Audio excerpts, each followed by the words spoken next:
The night Meghan Markle allegedly walked into a fashion event she wasn't wanted at wasn't just awkward, it was explosive, humiliating, and according to whispers echoing through velvet-lined corridors and champagne-drenched lounges, it was the exact moment the fashion world quietly decided they were done pretending she still belonged. Because behind the polished smiles, behind the cameras flashing, and the carefully curated guest lists, a brutal truth was spreading like wildfire. Meghan Markle wasn't just controversial anymore, she was becoming unwelcome. And insiders weren't whispering this out of jealousy or speculation, they were saying it with the cold confidence of people who had already watched the door close. According to multiple fashion insiders, organizers and luxury brands had begun aligning behind closed doors, making one chilling decision clear: Meghan Markle was reportedly being shut out of major fashion shows in New York and Los Angeles. Not publicly, not dramatically, quietly, strategically, permanently. This wasn't a single incident. It wasn't one awkward moment or one misunderstood appearance. It was cumulative, layer by layer, complaint after complaint, eye roll after eye roll, until suddenly what used to be excitement at her arrival had transformed into dread, because insiders claim Meghan had developed a pattern that wasn't about fashion but about visibility. She would allegedly appear suddenly, unannounced or loosely connected through last-minute contacts, slipping past the invisible barriers designed to keep order in an industry obsessed with hierarchy and control. And she didn't stay long. That's what made it even stranger.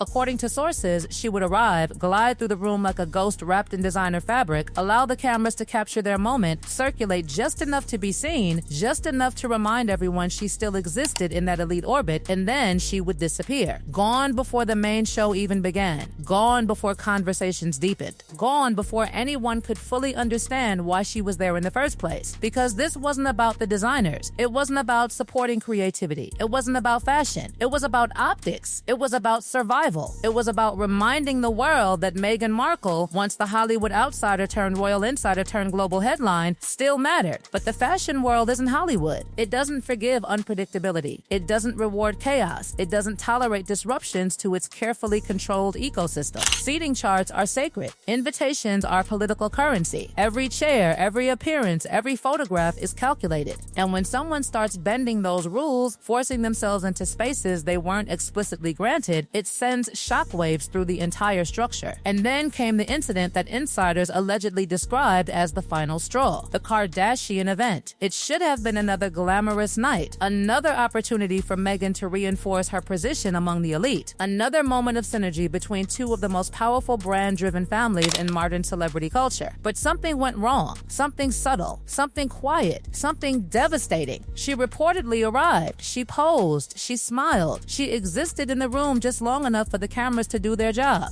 and then she left. At first, the photos began circulating online, creating the illusion of seamless integration. Meghan among the Kardashians, Meghan among power, Meghan among relevance. And then they vanished, deleted, gone, erased. Images don't disappear in Hollywood without a reason, especially not images tied to carefully curated celebrity ecosystems. The Kardashians, masters of image control, don't allow accidents. Every photograph is intentional, every release strategic, every deletion meaningful. And when those photos were quietly removed, speculation exploded. Had she not been officially invited? Had someone objected to her presence? Had tension surfaced behind those smiles? Had someone powerful decided she didn't belong there after all? No one said it publicly. They didn't have to, because in the fashion world, silence is louder than any statement. And after that night, something shifted. Doors didn't slam shut, they simply stopped opening. Invitations didn't get revoked. They just stopped arriving. And slowly, quietly, Meghan Markle, the woman who once walked palace corridors, commanded global attention, and dominated headlines, began to feel the chill of exclusion.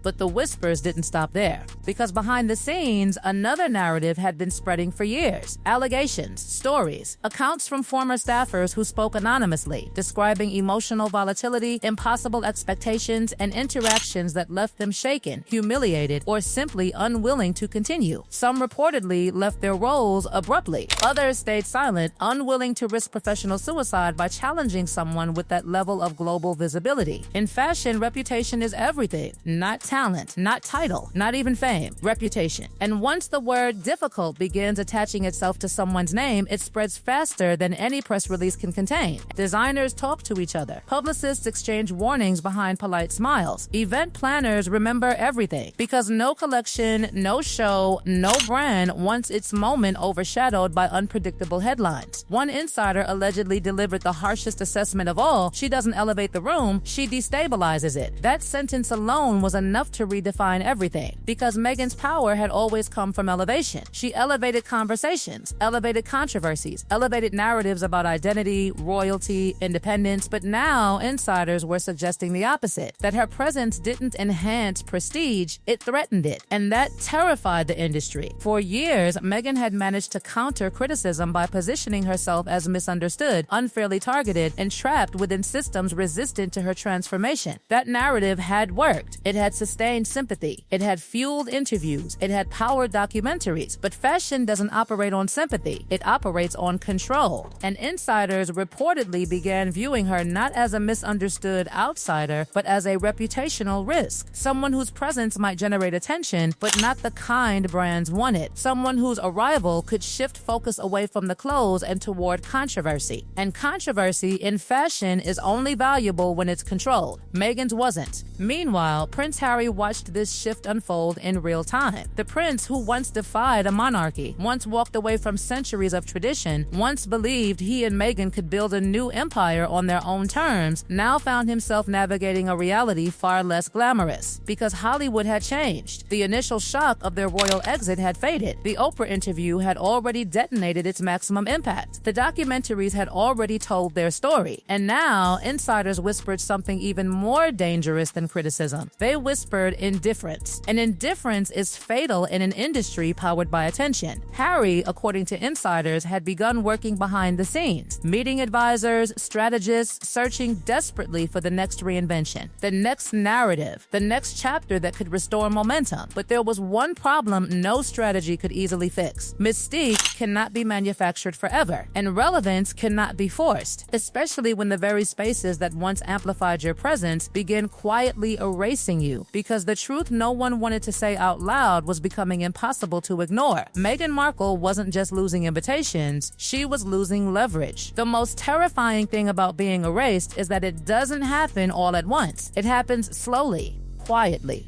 invisibly. One missed invitation, one unanswered message, one polite excuse after another, until suddenly the silence becomes permanent, and Meghan Markle was reportedly beginning to feel that silence closing in from every direction. Because while the world still remembered her as the woman who once shook Buckingham Palace to its foundations, insiders claimed the reality behind the scenes was far colder. The fashion world, the same world that once symbolized her transformation into a global icon, was no longer reaching for her. And that absence wasn't accidental. It was intentional, calculated, deliberate.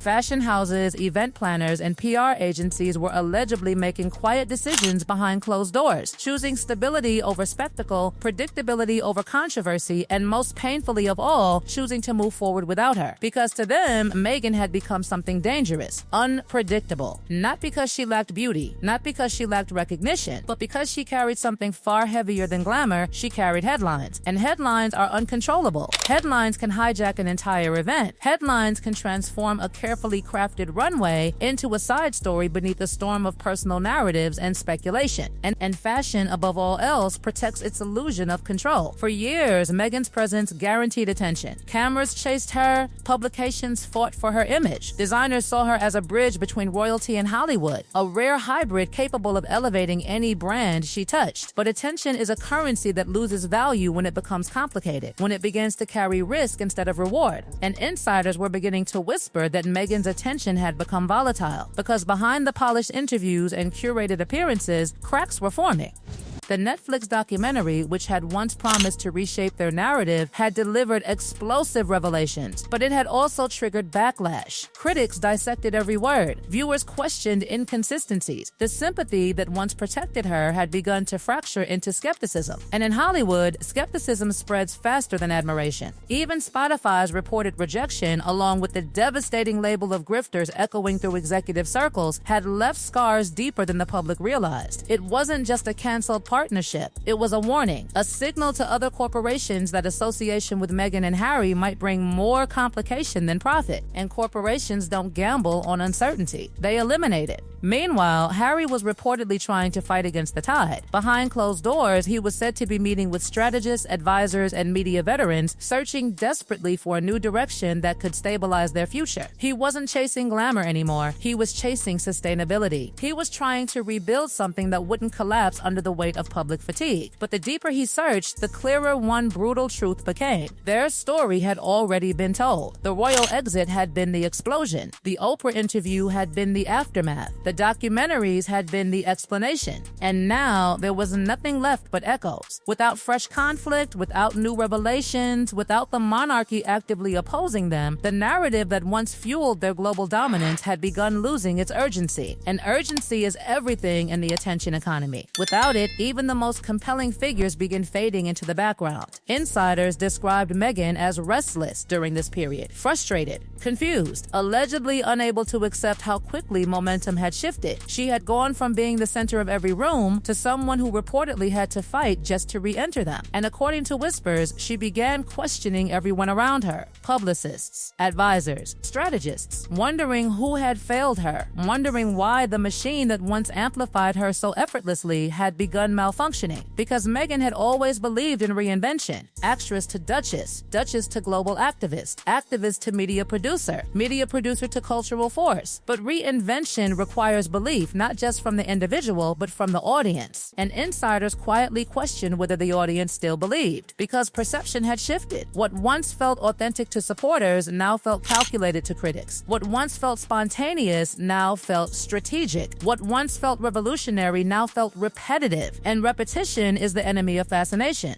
Meanwhile, stories continued circulating. Small stories, quiet stories, stories about strained relationships with stylists, stories about assistants who allegedly left abruptly, stories about bridges burned in private moments the public would never see. None of them explosive on their own, but together they formed a pattern. And patterns are what industries remember. In fashion, relationships are everything. Designers remember loyalty, publicists remember behavior, event organizers remember energy, and when enough of them begin remembering discomfort instead of excitement, exclusion becomes inevitable. Hollywood, once desperate to embrace Meghan, had reportedly grown cautious, not hostile, not aggressive, just distant. The invitations didn't stop dramatically. They simply slowed. And slowing in Hollywood is often the beginning of disappearance. There was a time when Meghan's presence guaranteed a frenzy. Cameras scrambled. Headlines formed instantly. She was unpredictable in a way that fascinated the world. But now, insiders suggested the unpredictability had become exhausting instead of intriguing, and exhaustion doesn't sell. Meanwhile, Harry was said to be growing quieter, more withdrawn, less visible. The prince who once stood defiantly beside Meghan against centuries of royal tradition now reportedly spent more time away from cameras, focusing on private discussions, searching for clarity in a world that no longer seemed as welcoming as it once had. Some insiders whispered something even more shocking, that behind closed doors there were quiet conversations about the monarchy itself, not public reconciliations, not dramatic returns, but subtle possibilities, symbolic gestures, attempts to stabilize their identity in a world where Hollywood's loyalty had proven conditional, because the truth was becoming impossible to ignore. The monarchy had given them permanence, Hollywood had given them momentum, fashion had given them glamour, and now, one by one, those pillars were weakening. And the fashion world's alleged decision to close its doors wasn't just about clothing or runways, it was symbolic. It was a signal that one of the last remaining arenas where Meghan could effortlessly command prestige was no longer guaranteed territory. It was a message without words, a message that said the world had moved on. And perhaps the most haunting part wasn't the rejection itself, but the uncertainty that followed. Because Meghan Markle had built her identity on transformation, on movement, on reinvention. She had always found another stage, another spotlight, another narrative. But this time, insiders weren't sure another stage existed. This time, the silence felt heavier, permanent. And as the cameras began turning toward newer faces, fresher controversies, and younger icons, Meghan was reportedly left confronting the one thing no amount of strategy, no amount of reinvention, and no amount of influence could fully control: irrelevance. And in a world where fame is oxygen, irrelevance feels like suffocation.